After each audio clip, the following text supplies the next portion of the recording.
Let's see, we've got issues with religion internally, of course. We've got, obviously, Kashmir problem and the Pakistan rivalry, which has been in full force for quite some time now. The border clashes with the Chinese, of which there were several in the past. Almost wars, not quite. They were small conflicts, but India has had full-on border skirmishes, if not outright wars, with Pakistan and China. A lot of it's happened up here in Kashmir, which is a heavily contested area claimed by Pakistan, China, and India, including regions that aren't controlled by all three of those powers. Point being, India's got very hostile relations to basically all her neighbors. China in particular is seen as probably India's biggest rival. We are a Commonwealth member with all the other post-British colonies. We have cheap labor. Born out of the historical patterns of colonial exploitation and massed unskilled labor, India's workforce remains abundant and inexpensive. Though its labor surplus has spurred post-independence industrial growth, it continues to feed into a cycle of inequality and social unrest that puts national stability on shaky grounds.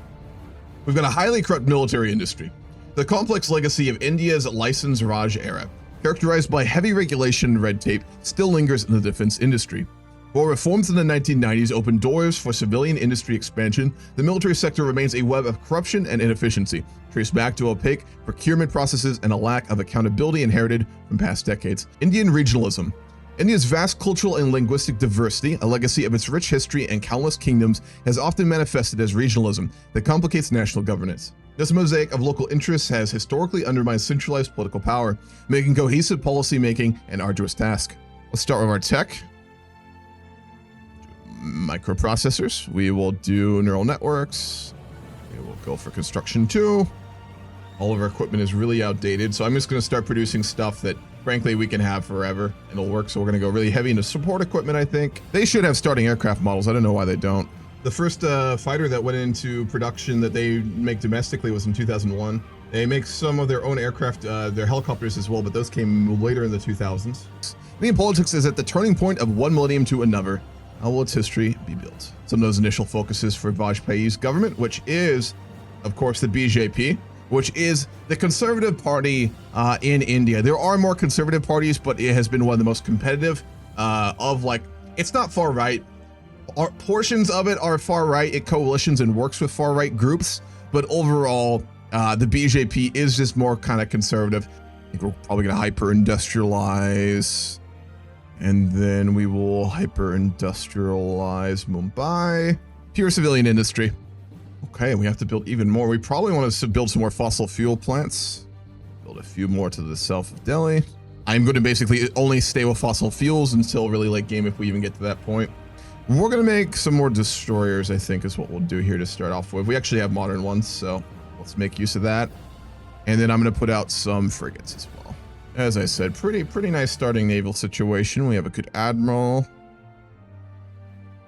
Very good admiral. Pabby is very solid. Those are good traits. We'll just have to do a separate group with our submarines and then our air force. A lot of Russian aircraft here. In this playthrough, I don't have like any major goals. We're going to kind of decide them as we go. But the biggest is to be the most influential and powerful economy military in Asia. So we need to eclipse China. 18% population tax rate, 26% corporate tax rate, 2.7 trillion GDP, 2.6 thousand GDP per capita, which is awful. Productivity of 529, given the global average is 1,000. That's awful. We need to get that up. So we need to build more factories, increase our technologies, and generally grow the economy. We're getting huge hits to our tax income, construction speed, and output there, which is unfortunate. 119 civs, 53 mills, 21 office complexes, 8 dockyards. Visual novel time, folks. Vajpayee used to be an anime girl, so this can be a full visual novel. India faced a combination of political and economic challenges in the new millennium, as the nation sought to navigate through a complex landscape and address pressing issues. The new millennium brought forth a range of hurdles that tested the resilience of India's democratic institutions and economic stability. On the political front, the country witnessed a fragmented political landscape marked by coalition governments and frequent changes in leadership. This created a certain degree of instability and hindered the implementation of crucial reforms. The absence of a clear majority in the central government made decision-making a challenging process, often requiring delicate negotiations with various regional and ideological partners. Economically, India struggled with persistent issues such as fiscal deficits, slow industrial growth, and unemployment. The economy faced hurdles in fully capitalizing on the reforms initiated in the 1990s, and certain sectors experienced sluggish growth. Structural challenges, bureaucratic red tape, and inadequate infrastructure hampered the ease of doing business and limited the country's potential for rapid economic expansion. Additionally, India witnessed the devastating impact of the dot-com bubble burst. Yeah, that's just happened. That was 2 years ago, 3 years ago, something like that, which Asia just absolutely got destroyed from. Asia's still in recovery mode. This is also only a couple months after the peace with Pakistan with the recent border war in Kashmir. So it's a very crazy time for Asia, especially for India. Several IT companies faced setbacks as global markets experienced a downturn, leading to layoffs and financial strain within the industry. Amid these challenges, the government focused on policy measures to boost economic growth, attract foreign investment, and encourage entrepreneurship. Steps were taken to enhance infrastructure development, streamline regulation, and stimulate industrial activities. However, the impact of these initiatives took time to manifest and required sustained efforts to yield positive results. Despite the hurdles faced, India's resilience and democratic fabric remains intact. The country's vibrant civil society, independent judiciary, and free press played critical roles in ensuring accountability and promoting public discourse on vital issues. Atal Bihari Vajpayee is an eminent Indian statesman and prominent figure in Indian politics. He served as the Prime Minister of India on 3 separate occasions, first for a brief period in 1996, then from 98 to 99, and finally from 99 onwards. Vajpayee was a founding member of the BJP and a key leader in the Rashtriya Swayamsevak. I apologize for that song, a Hindu nationalist organization. He's not as far right as you would think, though. He's not. I wouldn't consider Vajpayee to be a full-blown Hindu nationalist. From what I read about him, it always seemed to be more like he utilized the far-right elements to get the BJP to have more influence and power. No loans for small businesses. An issue has been raised to use. Many CEOs of smaller businesses are saying that banks have become more and more reluctant to loan money. A representative from bankers, however, stated it is perfectly normal that banks don't loan money to every revolutionary juice maker. We wouldn't do it. We'll just stay out of it. The Lahore Declaration was a bilateral agreement, a governance treaty between India and Pakistan. The treaty was signed on the 21st of February 1999 as the conclusion of the historical summit in Lahore and ratified by the parliaments of both countries in the same year. Under the terms of the treaty, a mutual understanding was reached towards the development of atomic arsenals and to avoid accidental and unauthorized operational use of nuclear weapons. The Lahore Declaration brought added responsibility to both nations' leadership towards avoiding nuclear race, as well as both a non-conventional and conventional conflicts. Yeah, this came out of the recent war with Pakistan, where India did kind of win, but all the wars between Pakistan and India were always like very compartmentalized in certain regions, and both states were logical and smart enough to not let it get out of hand. So this was the treaty that resulted from that, which was pretty good all around. Farmers push for biofuel investment. Agricultural industry associations have pushed the government to request investment in biofuels. This would help stabilize the domestic grain market amid increased competition from international farmers. Representatives of major oil companies have voiced opposition. We are going to fully back them. The farmers are so important politically, and I believe are a huge part of the voting base of the BJP, right? Yeah, we're gonna do that. We'll invest in a biofuel refinery. We want to stay like on fossil fuels and things like that, but showing up our support with a farming base will do a lot for the elections and will be a priority for the BJP party and Vajpayee, obviously, so 100%. Also, Nepal is in a civil war. This is when the communists were fighting a civil war of Nepal. The goal for this game is I want to be the largest economic power in Asia, have a military power that can contain China. I want our navy to be larger and more powerful than China, and potentially I may spark conflict for our claimed territories in Kashmir. So we might try and get our territories back with Pakistan and China. Depends how far right we go politically, though. We'll see. Tata Tea pays £271 million sterling for Tetley. Tetley, famous for his US TV adverts featuring the Tetley tea folk, has been swallowed up by Tata Tea, the world's largest integrated tea company. The Indian company has paid £271 million sterling for the privately held Tetley, which makes Britain's most popular tea and the second largest global tea brand. The deal concludes after months of negotiations and is being financed through a combination of equity and debt. Tata Tea, part of India's largest business group Tata, said the existing Tetley management was continuing to handle the day-to-day affairs. So it's basically a conglomeration. Yep, the oligarchs like that. Good. Do some artillery training on the border with Pakistan. We'll do infantry training on the border with China. Let's raid some Maoist hideouts. Article 370.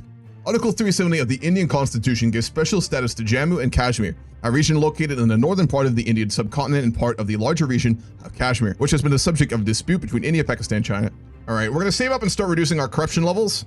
I'm not just going to shoot it to 0 immediately because I do want to make this a little more of a realistic campaign, but we are going to try and take corruption levels down to level 5, I think, during Vajpayee's presidency. The renewal and expansion on our nuclear arsenal is an important precedent of modern Indian defense policy. It's time to conduct new tests in Rajasthan and be sure about our power. I have to make a brief announcement. Today, at 15:45 hours, India conducted 3 underground nuclear tests in the Pokhran range. These tests conducted today were with a fission device, a low-yield device, and a thermonuclear device. Nuclear tests in Rajasthan. The tests achieved their main objective of giving India the capability of to build fission and thermonuclear weapons with yields of 200 kilotons. The then chairman of the Indian Atomic Energy Commission described each one of the explosions of Pokhran 2 to be equivalent to several tests carried out by other nuclear weapon states over decades. Subsequently, India established computer simulation capabilities to predict the yield of nuclear explosives whose designs are related to the designs of explosives used in this test. U.S. President's visit to China. Indian Prime Minister Atal Bihari Vajpayee welcomed U.S. President's pressure on Islamabad. It was the first time an American president openly sided with India against Pakistan in wartime. Before U.S. President's trip, the American intelligence community offered a chilling estimate that the chance of a full-scale war between the two nuclear weapon powers was 50-50 in the next decade. U.S. President was greeted like a rock star across India, with stops in Delhi, Hyderabad, Jaipur, Mumbai. He got a standing ovation addressing Parliament. The crowds everywhere were enormous. Vajpayee returned the visit later that year with a state dinner in the White House. After decades of troubled ties, India and America have turned a corner. Beautiful. A group of Muslim and Christians are at odds today over the construction of a church near a mosque. Both sides are claiming that the other should move its place of worship to another place in the city. There have been reports of small skirmishes all over. We're going to back the Muslims. Christians are a minority, and we need to secure a bit more Muslim support, so we're going to back the Muslims. True tiger economy. A tiger economy is the economy of a country which undergoes rapid economic growth, usually accompanied by an increase in the standards of living. How are we looking on the economy? We're not running a really big deficit. I would like to reduce our debt to GDP ratio, but it's not that bad, and we are going to scale with more factories, so it's not the worst thing. These civilian complexes. Ooh, this will be expensive. We're going to go for industrial projects to speed up our construction of civilian industry, and then we're going to run a couple more just to make this go a bit quicker. Our unemployment rate has actually gone up too, because our population growth is currently, I believe, larger than our factory construction speed. In the year 2000, the Indian economy experienced a period of significant growth and transformation. It was characterized by gradual liberalization measures initiated in the early 1990s, which continued to shape the economic landscape. With a population of over 1 billion people, India presents a vast consumer market and a labor force that attracts foreign investment. The economy was primarily driven by agriculture, industry, and services. Agriculture employed a large portion of the population, contributing to food security and rural livelihoods. The industrial sector expanded, with manufacturing and textiles playing crucial roles, while services emerged as a major growth engine, particularly in information technology and business process outsourcing. You want to know something really interesting about history that I read about recently and I didn't know about, and I found to be really wild? Textiles was like the way most of the Indian states and historical Indian powers generated so much wealth. They made textiles manually prior to the Industrial Revolution and like the loom industry in Britain and Europe.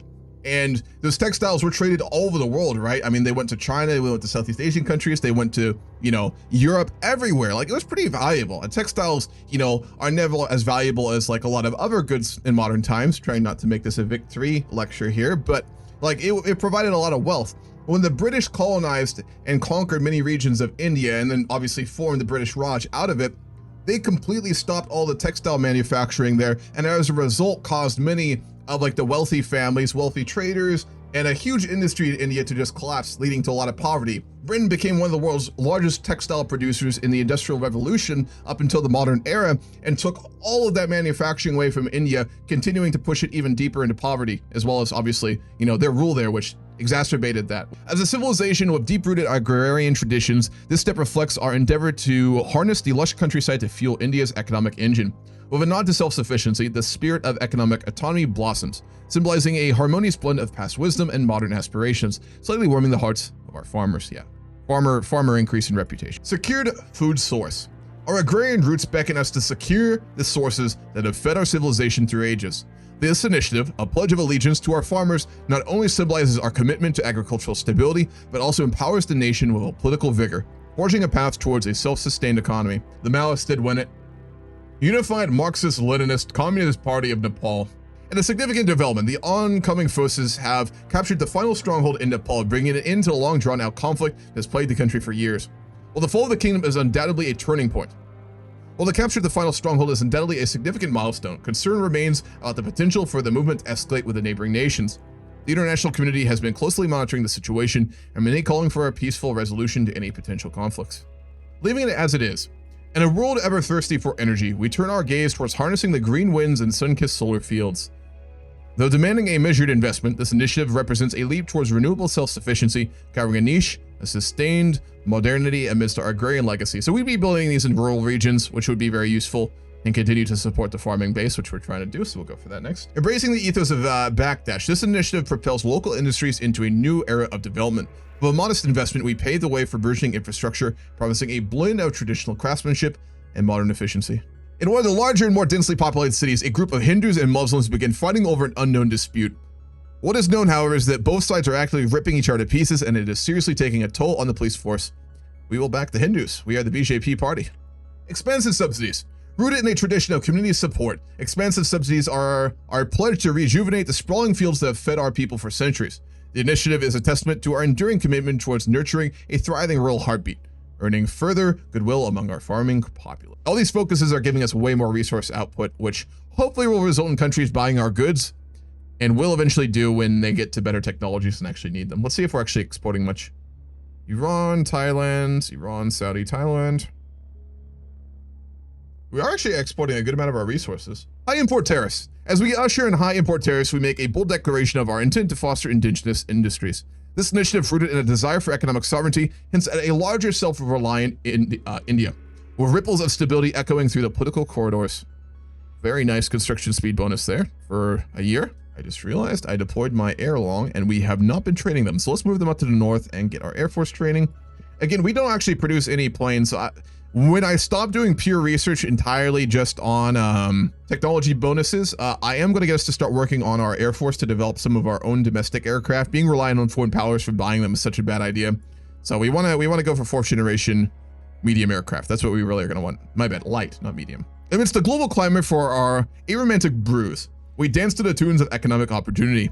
This initiative, while expanding our resource horizons, also subtly stirs the political landscape, encapsulating India's delicate balance between tradition and modernity, while inching towards greater domestic autonomy. So we're really working on expanding our agriculture, primarily with coffee and tea, and with exports to the rest of the world. Bush won the election. We've got a Bush presidency. Our debt to GDP ratio is starting to go up here. I may stop our industrial project. Yeah, I think we can do our first one. Yes, we can. Let's reduce our corruption from unrestrained corruption to systemic corruption. Export regulation. With a rich tapestry of natural resources, export regulation epitomizes our stride towards a balanced exploitation of our bounty. This initiative encapsulates our attempt to retain the essence of our soil, marking a prudent step in nurturing self-reliant economy. Tea production. Delving into our cherished tea estates, we aim to enhance our capacities while nurturing the enduring bond with the farming community. The general expansion of our infrastructure is a nod to the leaf that has brewed camaraderie through ages. The farmers love us, which is what we want. Look at that. Max factory bonus, tax cost reduction. We're going very capitalist and trying to maximize our exports, so sure, we'll make a trade deal with them. Why not? If they buy more of our goods, fine by me. Tata Coffee and Tea. The collaborative venture from Tata heralds a new dawn of supportive policies for our agricultural heartlands. As we navigate through the realms of coffee and tea, this initiative fosters a harmonious relationship with small and medium business owners, nurturing a communal spirit of growth and shared aspirations. Population growth, resource gain efficiency, and small business owners and the farmers absolutely love us. Hindus and Christians butt heads. This morning, a group of Hindus were outraged when Christians insulted a Hindu trying to convert the man. This was resulted in an all-out fighting over the two groups, and there have been several buildings set on fire because of it. Back to the Hindus, of course. Wait, fuck. Oh yeah. The population tax rate is so powerful for countries like India and China.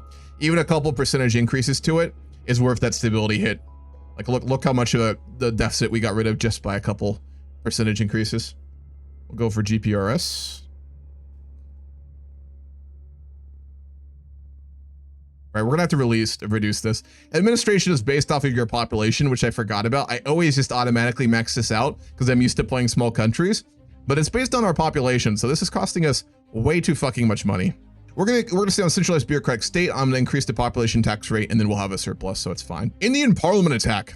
A suicide squad stormed India's parliament complex, killing 7 people before dying themselves in an unprecedented attack on the seat of power of the world's biggest democracy.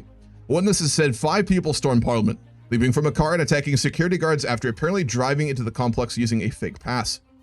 One of the intruders blew himself up at the main entrance of the parliament chambers. I heard a cracker-like sound near the entrance. There's some people running helter-skelter. Karbalan Sane, a parliament member, said outside of the Grand Sandstone Parliament designed by Sir Edwin Lutyens under British colonial rule. I saw many people firing at the same time. I couldn't make out who it was. I couldn't understand who the people firing at the same time. I couldn't make out who it was. One of the attackers died when he detonated an explosive strapped to his waist. The enemy prime minister, who was not at the complex at the time, went on television to say that India's battle against terrorism has reached its final stage. While his defense and interior ministers vowed a tough response, the Home Minister, L.K. Advani, said, "We will liquidate the terrorists and their sponsors, whoever they are, wherever they are." Initial speculation turned to Islamist militants fighting Indian rule in the state of Jammu and Kashmir, where 38 people died in a suicide attack on the state assembly 2 months ago. If confirmed, it would raise tensions with Pakistan, accused by New Delhi of sponsoring Kashmiri militancy. President Pervez Musharraf of Pakistan quickly condemned the attack and sent a message of sympathy to Mr. Vajpayee. Great. Fuck. Well, now we're going to go on our anti-terror offensive, I think. We'll increase police funding when we can. Let's also flex on the Pakistani border. Do training. We'll do artillery training, and we'll shell their border a little bit, just so they know what's up. We got to have a strong response to Islamic terrorism here.